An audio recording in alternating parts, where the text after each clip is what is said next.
Hey everyone, it's Michael here from GoodEreader.com, and today we're going to talk about the e-reader industry, what happened in 2015, and why it was basically the worst year on record in terms of sales. Firstly, e-ink and e-reader innovation has ground to a halt, and no new technology has been developed since 2013. In 2013, a lot of new tech was released. Sony and e-ink worked on Mobius, which is a plastic-based, flexible e-ink panel, and the only commercial product that was released was the Sony digital paper, otherwise known as the DPT-S1. At the same time, Fina was developed, which is basically glass-based, e-ink Carta and e-ink Regal. And most e-readers these days have Carta and Regal. The only models to really have Fina and Mobius are 13.3-inch e-readers, and although Pocketbook and Onyx has both teased models, there hasn't really been any commercially viable products. So 2015 was basically the worst year on record in terms of overall sales. Many analysts have proclaimed that only 9 million units were shipped that year, which is a decrease from the 12 million that were sold in 2014, and a far cry from the 20 million units that were sold in 2011. So there are many reasons why companies like Amazon only released one e-reader in 2015, the Paperwhite 3, and Barnes & Noble only shipped one e-reader, the Nook Lite Plus. Although Kobo debuted two new models, they are the minority in terms of companies that are releasing numerous models a year. I think the main reason why the e-reader industry is in a state of decline is due to the market become super saturated. This was between 2009 and 2012. Basically, anyone who wanted an e-reader went out and bought one during that time frame. There's little reason to invest in a new model every year because there's no quantum leaps in technology like there is with smartphones and tablets. The second reason is primarily attributed to e-reader ownership hitting an all-time low. Pew Research conducted a study and found 19% of adults reported owning an e-reader such as a Kindle or Nook, and this is a sizable drop from 2014 when 32% of adults reported owning this device. It seems as though people have shelved their e-readers and gravitated towards smartphones and tablets. Pew Research found that 45% of U.S. adults owned a tablet, a substantial increase since they began measuring tablet ownership in 2010. Then, only 4% of adults in the U.S. were tablet owners. They also stated that 68% of adults now have a smartphone, nearly double from 2011 when only 35% owned a smartphone. The Wall Street Journal also weighed in this summer and said that smartphones continue to be the most adopted piece of technology to read ebooks. The premise derived from a recent Nielsen survey of 2,000 people who found that 50% of ebook buyers said they use smartphones to read ebooks at least some of the time, which is a 24% increase from 2012. So, in terms of the e-reader industry, there's only a few companies left standing. When we first started reporting on the rise of e-readers and e-books in 2008, basically 1 year after the first Kindle came out, there was a ton of companies in this space. In terms of companies making panels for e-readers, it's basically e-ink Holdings, which is a Taiwanese company. Pixel Qi, LG, Bridgestone all abandoned their e-paper ambitions a few years ago due to a perceived lack of demand. Meanwhile, in the e-reader sector, dozens of companies went out of business in the last few years, such as Cooler, Entourage, Hanvon, Irex, Greenbook, Spring Design, Kyobo, and dozens of others. There are only two major companies left standing in the e-reader space, and against all odds, they have managed to flourish.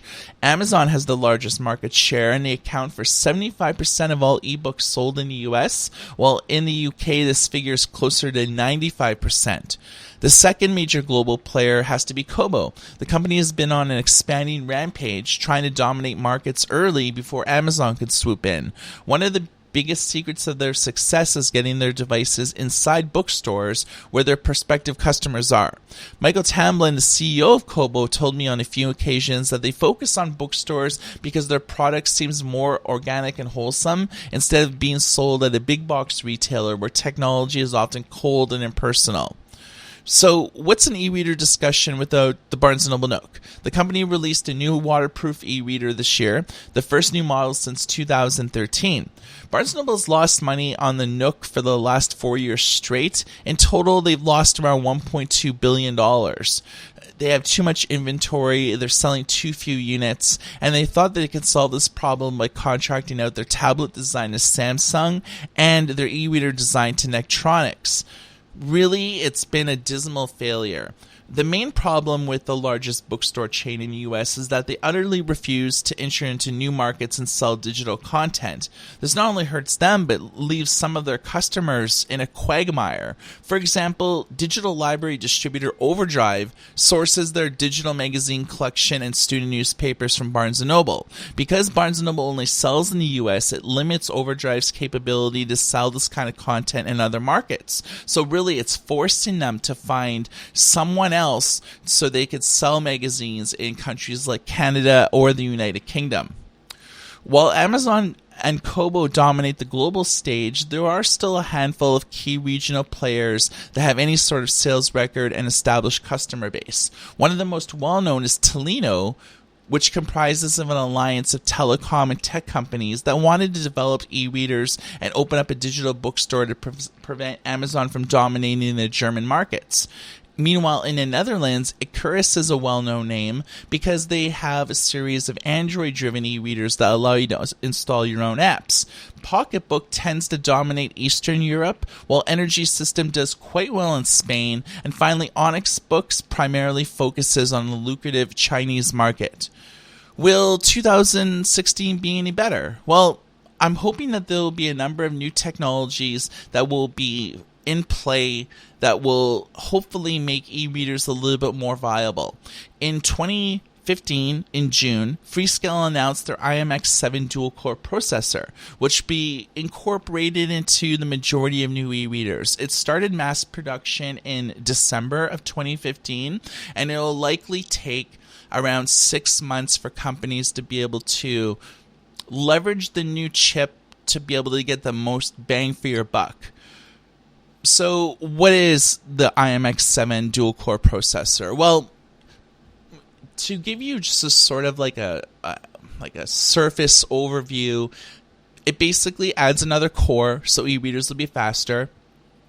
But e-readers right now sort of have this delicate balance between battery life and performance. And the more powerful you make an e-reader, it kills the battery life significantly faster. No one wants an e-reader where you have to charge it every week. So IMX7 will allow most tasks to be offloaded to the processor, whereas right now they're offloaded to RAM. And most e-readers only have 512 MB of RAM, or at most 1 gig of RAM. And so what IMX7 will do is it'll allow more tasks such as the user interface, the settings menu, page turns to be offloaded to the processor, freeing up more space for the RAM, boosting performance of the e-reader.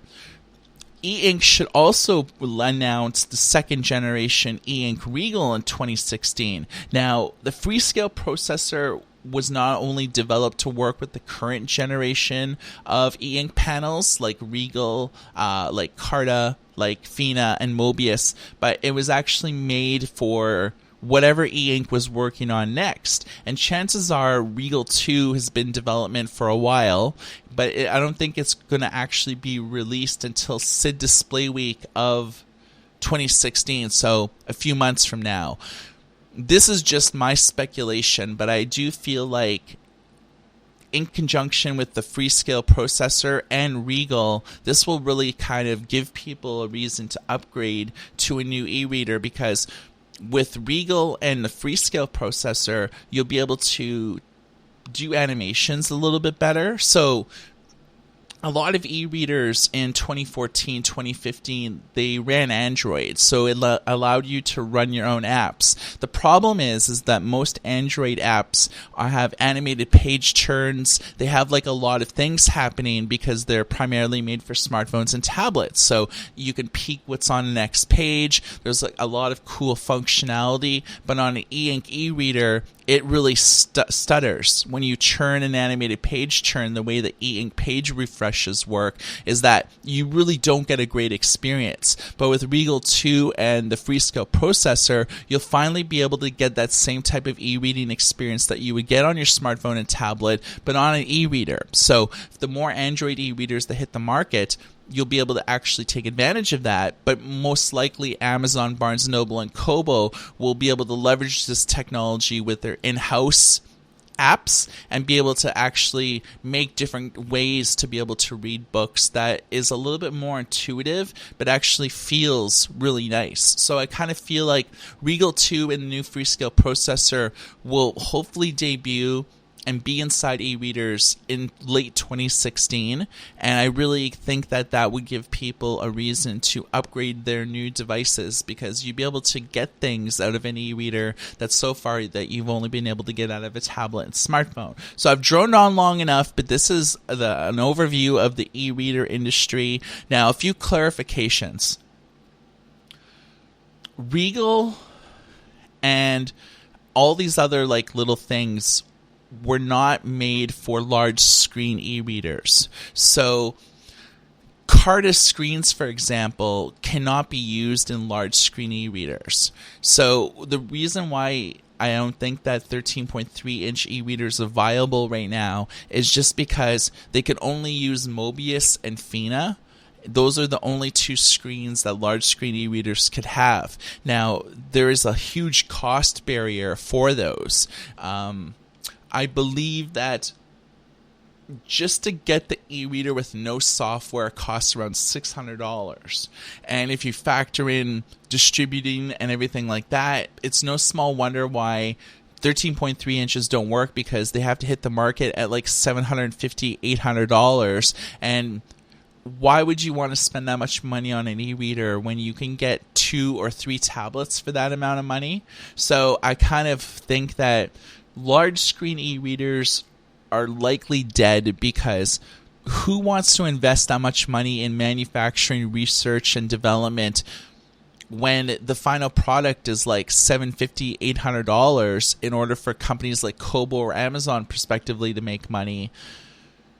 That's the quagmire right now, is that there's 6-inch e-readers out there. Sometimes there's 6.8-inch e-readers.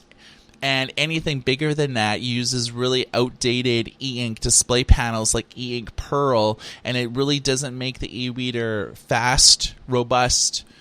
It makes it lag. You see ghosting. There's a myriad of problems. So one of the big challenges with the e-reader industry is in 2016 is, how do you make large screen e-readers viable? How do you pack them up with enough technology and have the price low enough that people could buy into it and offer them on a consumer retail level of like $300, $400? Right now, that does not look like to be a reality. So for Good e-Reader News, my name is Michael, and everybody take care.